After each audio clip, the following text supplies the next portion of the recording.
Consider the system of linear equations. A system where lambda mu belongs to R, then which of the following statement is not true? So इनमें से कौन सा statement true नहीं है वो बोलना है. The system is consistent if lambda equal to 1 and mu equal to 13. ये केस में सिस्टम consistent बोला है. System is inconsistent if lambda is 1, mu is not equal to 13.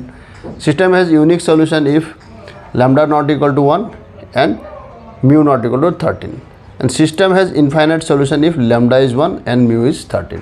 So इनमें से ये चार स्टेटमेंट से कौन सा सही नहीं है, which is not true, वो बोलना है. सॉल्यूशन सेम वे से करेंगे. 1 1 1 5 1 2 lambda स्क्वायर 1 3 lambda 9 म्यू. अब हमको क्या चाहिए, ये दोनों हटाना है, यहाँ में जीरो लाना है. उसके लिए क्या होगा, P plus Q equal to 1, P plus 2Q equal to 3. So यहाँ से उसको माइनस करने से Q equal to 2 and Q equal to 2 होने से P इक्वल टू -1. सो क्या होगा, 1 1 1 5 1 2 lambda स्क्वायर 9. ये R3 में ऑपरेशन करेंगे. R3 को बनाएंगे R3 माइनस मतलब ये प्लस रो 1 माइनस 2 रो 2. ये दोनों को प्लस करेंगे, फिर 2 टाइम्स माइनस करेंगे, 0 होगा. ये दोनों को प्लस करेंगे, 4 हो गया, 2 टाइम्स माइनस करेंगे, 0 होगा. ये दोनों को प्लस करेंगे, 2 टाइम्स माइनस करेंगे. ये दोनों को प्लस करेंगे, 2 टाइम्स माइनस करेंगे. मतलब mu minus 5 minus 18 13. So infinite number of solution के लिए ये और ये 0 होना चाहिए.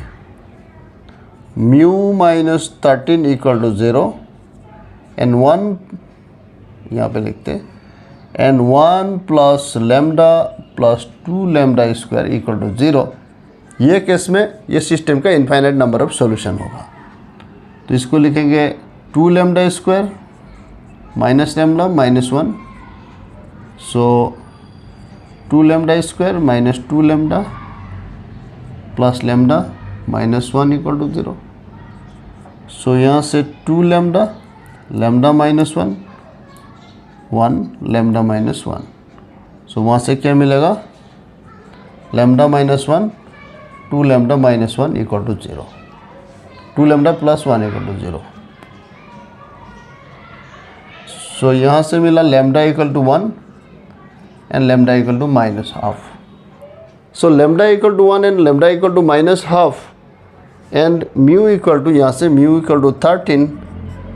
ये केस में ये सिस्टम ऑफ इक्वेशन का इनफाइनाइट नंबर ऑफ सॉल्यूशन होगा. तो lambda equal to 1 and mu equal to 13, ये ट्रू है, दिस इज ट्रू स्टेटमेंट. फिर system is consistent if lambda equal to 1 mu equal to 13. Consistent होगा क्योंकि lambda equal to 1 and mu equal to 13 में infinite number of solution होगा. तो infinite number of solution मतलब consistent. System is inconsistent if lambda equal to 1. Lambda equal to अगर 1 हो गया तो इधर 0 होगा, फिर mu is not equal to 13 होने से इधर 0 नहीं होगा, this is not equal to 0. So 0 equal to इधर होगा non zero. 0 equal to non zero जब मिलेगा तो बोलेंगे ये सिस्टम इनकॉन्सिस्टेंट है. तो ये स्टेटमेंट भी ट्रू है, ये स्टेटमेंट भी ट्रू है, ये स्टेटमेंट भी ट्रू है. अब ये देखते हैं, ये ट्रू नहीं भी हो सकता है.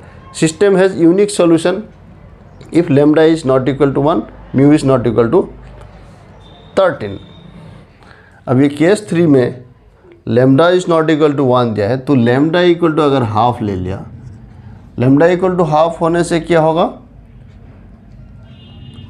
तो थर्ड रो में लेफ्ट हैंड साइड का सभी कोफिशिएंट ऑफ वेरिएबल का सभी कोफिशिएंट 0 होंगे, 0 हो जाएगा। और राइट हैंड साइड में लैम्डा नॉट इक्वल टू 13 मतलब कुछ दूसरा वैल्यू होने से नॉन जीरो होगा। सो 0 इक्वल टू नॉन जीरो और ट्रू नहीं है, तो इस केस में हमको इनकॉन्सिस्टेंट सॉल्यूशन मिलेगा। सी ट्रू नहीं है, तो ये प्रॉब्लम का आंसर सी है।